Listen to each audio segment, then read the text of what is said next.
And to Chorley Buttknuckle for helping out in the video department. Good job, Chorley. Your Cleveland Cavaliers are in a bit of a slide right now. They lost to the Minnesota Timberwolves last night, 129 to 124. That is their fourth straight loss. They dropped to the Warriors, Kings, and Clippers since last week. So they'll get another crack at, they'll play the Milwaukee Bucks on Wednesday night. Any given Wednesday, things can happen. 8 o'clock here on WMMS. Live in Milwaukee, Wisconsin. From wherever they play. Giannis Antetokounmpo on the Bucks. I saw that they haven't done it in a long, long time, I don't think. They're starting up the NBA action figures again. Remember the starting lineup? lineup? Yeah. Starting lineups? Yep, they're bringing back those like action those. figures. Those are cool. Yeah. Been a long time. So they're going to play the Bucks in Milwaukee. They'll come back home for a stretch to play Charlotte, Miami, Atlanta, and Portland. And they will play the Bucks again end of the month in Milwaukee. So anyway, all of it tomorrow night. Cavs basketball on your FM home of 100.7 WMMS. And use the promo code PUMPKIN at CLE Clothing Company for 20% off. All month long. Who knows what it'll be for December? Who cares? It's too far off. They're selling the Christmas Story house. I saw this. This big news here in Cleveland. On the eve of that sequel dropping. You should buy it since you love that movie so much. You're talking to Mary? To you. I've never seen the to movie. me. Huh? You can't buy a house. But I've never seen the movie. Wouldn't make sense for me to do it. It's your favorite movie. You've talked about it like 100 times. You can't constantly like, oh, I love this You're movie. always referencing it. This and Goonies. Yeah. Takes me back to a simpler time. It makes me laugh. It's good. Good movie. The legendary house there at 3159 West 11th Street is now on the market, right there at 11th and Rowley. So, just so I'm clear. Those are addresses. Thank you. Raleigh is a street. Appreciate that. Thanks. You use the numbers on the house to identify it. Make a note of this. Odds on one side, evens on the other. Could I change the address? There's a number of things I'd want to do if I purchase this domicile. One of them is I want to change the address. To what? No. To what? Dealer's choice. I don't know. Whatever. 0. Oh, 11th Street. maybe. No, because the numbers go in order, and it kind of helps people know where things are. They won't be able to find it. Yeah. But maybe But you can add a half. You'll have 0 and a half. Yeah. Yeah, it'd be 0.5 11th Street. One of the most iconic houses in the city of Cleveland is what they say. But just so I'm clear, they just shot the exterior of this house for the movie. The inside was not shot for the film. I'm always so unclear about how much is actually in this movie because this town loves it so much.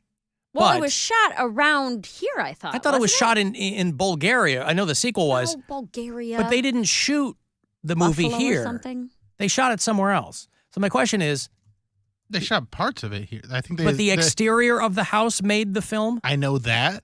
But the interior did not? So it says know. the Christmas tree shopping scene and many of the inside shots of the house were filmed in Toronto. Right. So the exterior of the house is all anybody sees in the Christmas Story, and that's good enough for Cleveland. Yeah. Okay. The Sure school was also shot in Toronto. Yeah. Wasn't the Santa scene and that was Cleveland, I believe. I'm trying to load I thought it was it up right now. or at least the outside part where they were showing the stores. Yeah. And it was All right. Higbee's, I believe. Well, there you go. The Higbee building. She's over there trying to load for... that's a big load! Nothing's loading. 3159 West 11th Street in Tremont. Our first year in Cleveland, we lived in Tremont. We were just a couple of blocks away from this place. And I wasn't hip to what was going on there. So I was like, what is... Somebody had to explain it to me. You got to watch that movie with Nora this Christmas. Gwen has suggested that, so we probably will. She and I will probably watch it for the first time. Same thing with Home Alone. We watched it for the first time together. So yeah. So the exterior of the house and the Higbee's is in Public Square. okay. The Higbee building. Well, strangely, they have not made available the asking price because, with all due respect, I can't imagine this is much of a hot property to anybody outside Cleveland. No, people And anybody inside visit. Cleveland ain't going to buy it. It's a very popular movie, so People you get come and see it. people will go and visit it. Right, but anyway, what I'm saying is it's not so great that they're hanging on to the house. Whoever owns this house is selling it, which means they ain't printing money over there. Because weren't you able to like do overnight stays? Yeah, in the rooms that weren't in the movie. Like I've never understood I don't get it. But I'll have to watch the movie and I'll go, hey, that's Then Toronto. you'll get it. Then you'll be like, hey, you know it's what, even though Toronto. I know Toronto. It's not the inside of the house, but the outside of the house is cool. So That's Hey, that's important. All right. Well, Chickasha, Oklahoma beat us to the leg lamp statue. Oh. Maybe somebody from Toronto will come buy this house. Arm lamp. We'll do an arm lamp. Yeah. With fishnets still? Yeah. But yeah, so anyway, I don't know I don't know what they're asking for it. I don't know who will buy it. Tremont as a neighborhood can be very dodgy in that there are parts of it over the years that are very renovated and whatever. And then you can just cross the street and it's very much not that. So who knows what they'll do. But very important to people who love that movie. Maybe, I think best case scenario is it's somebody who's a massive fan of that movie who buys the house specifically so that they can keep it as it is. Restore it, perhaps. Santa Scene was in Cleveland. I worked with an older lady who was an extra in it. Oh. But she loved telling you History. that. Mm-hmm. It's history, Alan.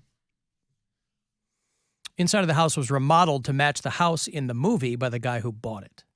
Okay, so that must be why the overnight stays are appealing. Yeah.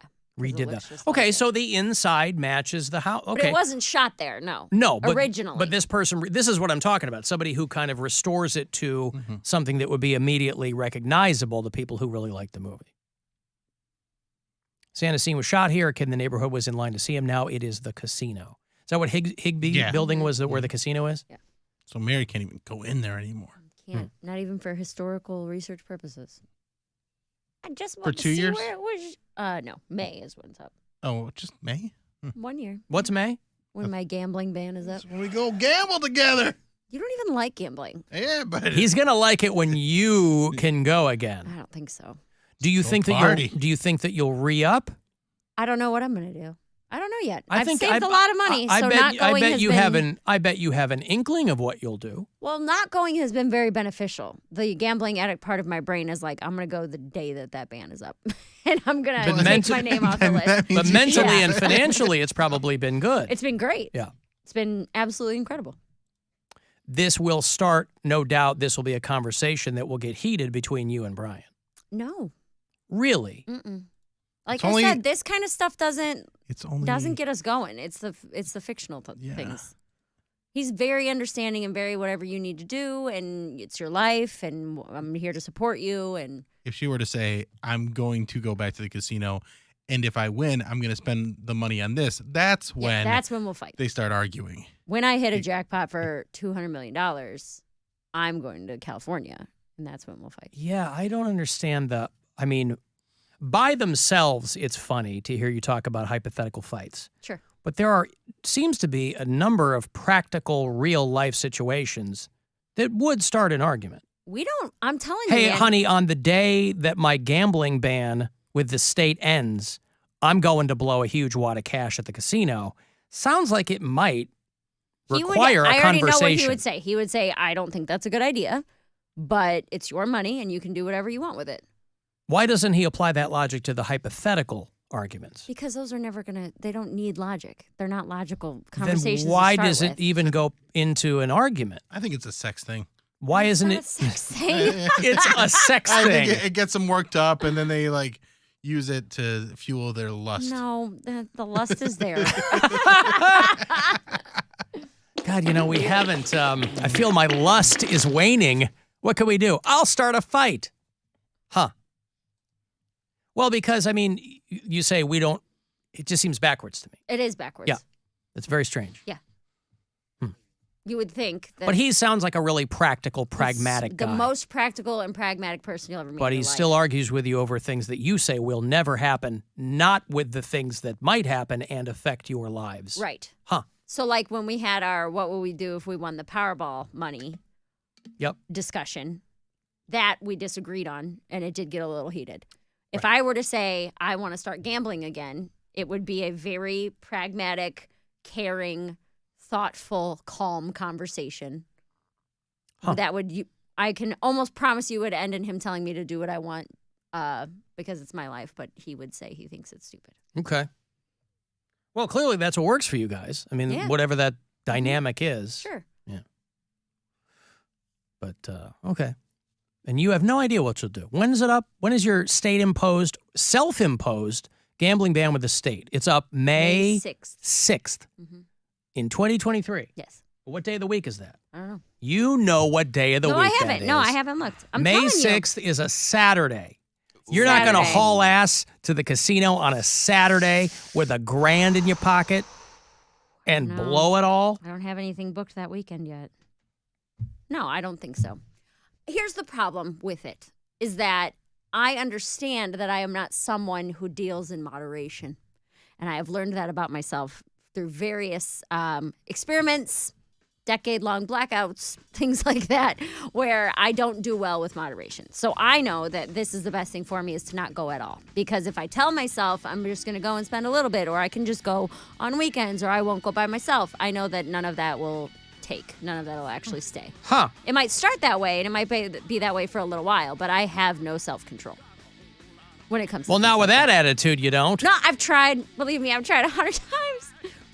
I'll just spend my free play. And then $200 later, I'm like, well, at least I got my $10 Giant Eagle gift card, So stupid. Yes, but that's what self-control is. I don't have it. Fighting. Nobody does. You have to create it. That's Okay. what discipline is. But we're also talking about addictions I would here. be eating tacos and I would be eating tacos and ice cream and pizza every single day of my life. Right. I understand that. I have discipline on things that are not an addiction. Drinking and gambling, I cannot control myself, so I don't do them. But you have. I have not. But If you I have. could control myself, If you had I no wouldn't have banned myself. But if you had no self-control, you wouldn't be sober. You created that discipline. I get what you're saying. It's all or nothing, though. That's why I'm saying it's not about self-control. Those two things are an addiction. You have to deal in no, I understand. You have to deal in absolutes. Yes. But I'm saying the absolute abstinence is self-control. Every day you decide not to drink. Because I have to. Because But that I know is that is imposed self-control. But we're still talking about addictions here. The imposed self-control is necessary because I will die if I do the opposite. Bet or you I you will won't. be completely out of money. Or But you know what I mean? Yeah, but that's what I'm saying. You have found your self-control in the absolute absence. In the absence of it. You are controlling yourself every day. Sure. If Yeah, I were to that's all I'm saying. partake in those two things, drinking or gambling, I have no self-control That's why to she- stop. But She that's can't do why it in Once I moderation. start, But I that's, cannot do it in I'm moderation. not suggesting you do. Right. What I'm saying is you decide every day to not relinquish that control. Correct. Yeah. Yeah, which is why I don't think that I'll go back for a while. I don't really You're ever saying wanna if you go back. started again, you would have no Yes. self-control. Right. Once I start, I cannot stop. But you could become sober again. What do you mean? People fall off the wagon all the time. Sure. Right? They go, well, I finally did it. you know? Wagons are bumpy. I don't know if it makes it easier or harder or whatever if you stopped before and then started and then stopped again. Every time you relapse, it gets harder. And It's harder. you relapse, typically, whether it's drinking, using, gambling, But whatever to your it is. credit, you haven't relapsed. Yeah. Right. Because I know how bad it will be if I do. Understood. I'm just saying You can't apply that same logic to, well, then why can't you just stop once you start using if you have the self-control not to do it at all? No, I'm not suggesting that. My question was whether or not it becomes easier or harder, and you said it gets harder. From everything I've heard, Yeah. that every time you either start again, you relapse harder and it becomes more impossible. You're like to starting quit. from zero. From the people that you've Right. heard that have relapsed, when they do they say like, okay, I think I can control it now, or they just almost every single time. It's say either that, like a major life event, like Yeah. somebody dies or something like that that'll trigger a relapse, or they'll say, "I've been sober 5 years. I bet I can could handle probably this, yeah." handle this." It's like, it's like the people who go, I'm feeling pretty good. I'm going to get off my meds. Right. Where I it's like, don't no, need no, my no, no, no. antipsychotics anymore. Yeah. And it might start easy where you're like, okay, I'll have a drink or two, and you can control it for a little while, but eventually, I'm just saying You get back. You get back, you have proven your discipline where a lot of people are unable to do that. sure. Yeah. Yeah, thank you. It's a big deal. Yeah. But and the other thing is, It's like me and Kit Kats, Bill. It's the exact same thing, buddy. Yeah. Man, You're I addicted can't to have chocolate. I can't have one. Oh my goodness. Those Kit Kats. It doesn't even make sense. You don't even like milk chocolate. Dark chocolate. Dark make- chocolate. they make dark You're chocolate addicted Kit to Kats. dark chocolate. You Kit Kat. Philistine, yes, because I'm an adult. Craig Ferguson has a very funny bit about that where he talks about getting clean, and a girlfriend of his or something is like, I know what you're talking about. I was addicted to chocolate. And he goes through this whole thing where he's like, Yeah. you've never woken up after a 3-day bender because you had chocolate. Like I Too can't much say chocolate, any yeah, of it on right. air, but yeah, it's very, very funny. Yeah. But yeah, I don't think I'll go back. Hmm. It's just not, it's not safe. Not I It's just understand. not You would safe. know better than anybody else. Right. Huh. All right. Well, anyway, I'm going to change the address of the Christmas Story That House sounds like a good idea, to .5 11th Street. Enjoy it. Because you're a millionaire and you can afford it. Not a millionaire. So humble. Right? Just trying to stay down to earth and relate to us. Me and Dolly please. Parton. I know. I'm trying to be down with the common man. Why don't you give people $10,000, millionaire? I don't know, Yes, maybe like I'm your going to. coworkers. $10,000 a piece. Yeah, don't buy the Christmas Give me Story House Cody's, and give 'cause- us the money. Yeah, give me Mary Ann Cody's. Mary No. can't be No, trusted I with need my hers. money. And Poundcake, this is just our way of getting his conservatorship underway. I'm going to give Poundcake everyone else's Thank you. just so we can see what he'll do with it. He's gonna And get now so we'll know what fat. it's Because like. let's be real. What did you say? I'm gonna get fat. Yeah, He I would get a personal you're using trainer. it all on food. I would get a personal trainer. 0% chance. What about a No. public trainer? No. Listen, What about a I Megan think Trainer. What about a training bra? speaking of Megan Trainor, Love her. I was told by someone today that Mary Santora, they referred to her Yeah. as the Berean Megan Trainor because they thought you were Megan Trainor's doppelganger. And I go, well, I know Megan Trainor has lost a considerable amount of weight, but I guess I've never thought about it. And so I Googled Megan Trainor and I go, I get where you're coming from, but it would have never occurred to me. I don't think we look alike. I love Megan Trainor. Well, she's she's like wa- one of my she's- favorite artists. She's about a lot more treble these days. well, but- yeah, I know she's a big girl. Not anymore. Not That's, anymore. that's my She's- point. she's- She was all about the bass. Now she's Yeah, that was Jeremiah, right? yes. Yeah, because he said the same thing to me, and I was like, yeah, I don't see it, man. I don't see the similarities. Well, yeah. He came in and he goes, "Hey." Does Mary look like Megan Trainor to you? Well, he goes, I think Megan Trainor is her doppelganger. And I go, I would have never come to that conclusion. She's so You got to find the right picture. of And both then you, of us. And, like then you, the- and then you squint and you go, okay. far away. Yeah. Brian was doing that last week. I posted them all in my story because we're watching the Cavs game. Brian is watching an interview with Kevin Love, and he goes, "It's my guy right there. That's my twin." I was like, "Kevin Love?" And he's like, "Yeah, I've heard that we look alike." Yeah, I think so. Really? Yes. I was like, I don't see More it. than you and Megan Trainor. I was like, I don't see it at all. Now, and here's the thing too, though, that all of the people that he says he looks like, he says that women have told him this. I was like, you don't think maybe they were just being complimentary? Because also in that category is Chris Hemsworth. And they were looking at you in the dark. Right. Chris Hemsworth, not even close. And Ryan, not Ryan Reynolds. Phillippe. No, the other Ryan. Notebook Ryan. Gosling. Ryan Gosling. The baby goose. And when I put those two next to each other, I was like, okay, I might be able to, kind of what you're saying. If I squint and I look at Every it, you guy might would love to a look like little- Ryan Gosling, by the way. know. We'd all like to look like that guy. But he's like, yeah, no, I look at them. Me and Kevin Love, we're the same. I'm like, not even, babe, come on. I love you very much and you're very attractive. So who do you think he looks I like? think he looks like Brian. He doesn't look like Chris no, Hemsworth. don't do that. You've established who you don't think he looks like. Who does he look like? I don't know. He Yeah, you reminds. do. No, I really don't. I mean, the Ryan Gosling was the closest we got. He reminds me of MGK because of his body. He's like tall and skinny and tatted and blonde. I've had people tell me he looks like Adam Levine before, like on pictures. I'm Well, like, let's I hope don't it goes see better that. for him. Carmen So Lynch great. actually. Did she? He say does this look like when- Carmen Lynch. Did she say this on the show? But she told me at some point, she's like, I'm good at telling people who they look like. Yeah. Oh, And then I was like, well, tell me who I look like. And then on the show Friday, she's like, Christian Finnegan. I was like, okay. I don't even know who that is. He does not look like Christian Finnegan. She thinks you look like Christian That's Finnegan. who she said. Huh.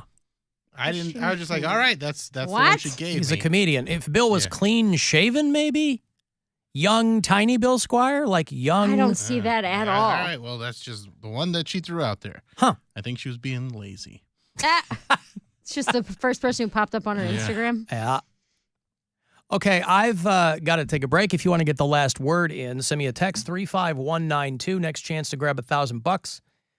Coming up at 6:30 in the Corey Roddick Experience on the way to it. It's the Alan Cox Show. Everywhere on our free iHeartRadio app. Or whatever smart device you have. Just tell it to play the Alan Cox Show on iHeartRadio.